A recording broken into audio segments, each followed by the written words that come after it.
பறக்கிறதுக்கு முயற்சி பண்ணாங்க. ஆனா யாராலயுமே பறக்க முடியல. ஏன்னா எல்லாரோட கால்களும் வலைக்குள்ள மாட்டிக்கிச்சு. இப்போ வயலுக்கு சொந்தக்காரர் ஒவ்வொரு நாரையா பிடிச்சு கூண்டுக்குள்ள போட்டாரு. அப்போ இந்த கொக்கையும் அவர் பிடிச்சாரு. அப்போ இந்த கொக்கு அந்த வயலுக்கு சொந்தக்காரர் கிட்ட, "நான் ரொம்ப நேர்மையானவன். எனக்கு ஒண்ணும் தெரியாது. இந்த நாரை கூட்டத்தோட தலைவர் எனக்கு விருந்து குடுக்குறேன்னு சொல்லி தான் இங்க கூப்பிட்டுட்டு வந்தாரு. அவங்க திருட்டுத்தனமா வந்து சாப்பிடுறாங்கன்னு எனக்கு தெரியாது." அப்படின்னு சொல்லுச்சு. அதுக்கு அந்த வயலுக்கு சொந்தக்காரரோ, "நீ உண்மையிலேயே நேர்மையானவனா இருக்கலாம். ஆனா நீ கெட்டவங்களோட சேர்ந்ததால, என்னோட பார்வையில நீயும் கெட்டவன் தான்." அப்படின்னு சொன்னாரு.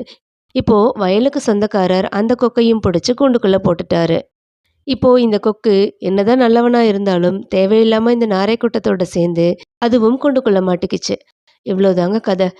இந்த கதையிலேருந்து நம்ம என்ன தெரிஞ்சுக்கிட்டோம் அப்படின்னா, நம்ம என்னதான் நல்லவங்களா இருந்தாலும், நாம சேரக்கூடிய ஆட்கள் தப்பானவங்களா இருந்தா, நம்மளையும் கண்டிப்பா தப்பானவங்களா தான் நெனைப்பாங்க.